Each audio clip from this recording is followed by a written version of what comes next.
Civil line ROB project का अटक सकता है काम। यह आ रही है एक बड़ी खबर। आपको बता दें कि Mrs MD engineers and contractors firm debar civil lines ROB का फर्म जो है वो काम कर रही थी। काम में लापरवाही हुई और काम करने में असमर्थता जताने पर यह एक्शन हुआ है। ऐसे में अब सिविल लाइंस प्रोजेक्ट तय समय पर नहीं हो पाएगा पूरा। जेडीए ने 36 करोड़ रुपए में आरओबी निर्माण का टेंडर दिया था। डिबार करने के साथ ही जेडीए ने फर्म के खिलाफ रिकवरी निकाली है। फर्म पर 3.5 करोड़ 30 लाख के जेडीए से रिकवरी निकाली गई है। दीपक हमारे सहयोगी ज्यादा जानकारी के साथ फोन लाइन पर कनेक्ट हो गए हैं। दीपक, पूरी खबर बताएं।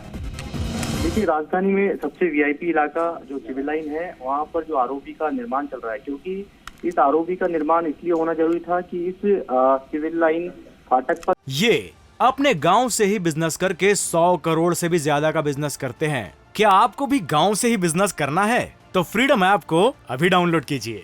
करीब 24 घंटे में 70 बार कह सकते हैं कि ये फाटक है बंद होता है, जिससे लंबा जाम हो सकता है। और ये सबसे वीआईपी इलाका है। सभी मुख्यमंत्री से लेकर तमाम जो मंत्री हैं वो इसी रूट पर रहते हैं। तो इस जो फर्म है, जो एमडी जो फर्म है, इसने काम करने में असमर्थता जताई और काम में लापरवाही बरत रहे थे। तो उसको 3 बार नोटिस दिया गया था और 3 बार नोटिस का जवाब नहीं दिया, तो आज इस फर्म को जेडीए प्रशासन ने डीबार कर दिया है। अब डीबार कर दिया है तो ये तो तय मानिए कि इस सिविल लाइन आरओबी का जो काम है वो अब देरी से होगा, क्योंकि फर्म ने मौके पर केवल 8 से 10% ही काम किया था। और नवंबर में जेडीए को प्रोजेक्ट में आगे काम करने में नवंबर में ही असमर्थता जता दी थी। इसके लिए जेडीए ने फर्म को 3 बार नोटिस थमाए थे, लेकिन फर्म ने ना तो आगे काम शुरू किया और ना ही जेडीए की नोटिसों का जवाब दिया। अंतिम जो नोटिस की जो मियाद थी जवाब देने की, वो 13 जनवरी थी। एक्सचेंज जो प्रोजेक्ट है, उन्होंने आज इस कह सकते हैं कि नोटिस का जब जवाब नहीं दिया, तो आज जेडीए ने इस फर्म को डीबार कर दिया है। और डीबार करने के बाद इस फर्म को 36 करोड़ रुपए का टेंडर दिया गया था, लेकिन अब जेडीए ने इस फर्म पर 3 करोड़ रुपए की रिकवरी निकाल दी है। 2021 में सिविल लाइन फाटक पर जाम की समस्या से निजात दिलाने के लिए आरओबी निर्माण के लिए टेंडर जारी किया था। और इस का काम है जो फर्म है एमडी इंजीनियर्स एंड कॉन्ट्रैक्टर्स, उसको दिया गया था। जेडीए को ये प्रोजेक्ट है पूरे 1.5 साल के अंदर पूरा करना था। कंपनी ने 10 अप्रैल 2021 में इस निर्माण को शुरू किया था, यानी कि कह सकते हैं कि इस निर्माण की नींव रखी थी।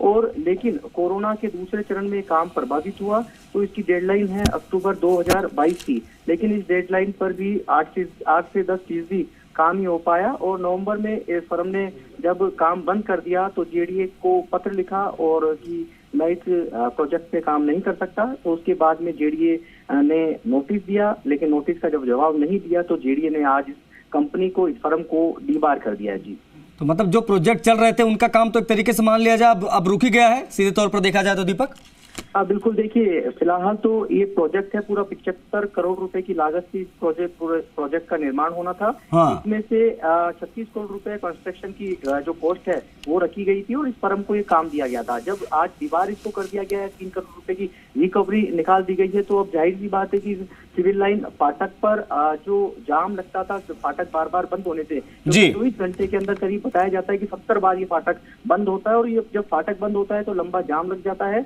आवागमन है वो बंद हो जाता है। तो इस जाम से निजात दिलाने के लिए इस आरओबी का निर्माण करवाया जा रहा है। ठीक है दीपक, ठीक है, बहुत शुक्रिया इन तमाम जानकारियों के लिए इस खबर से संबंधित।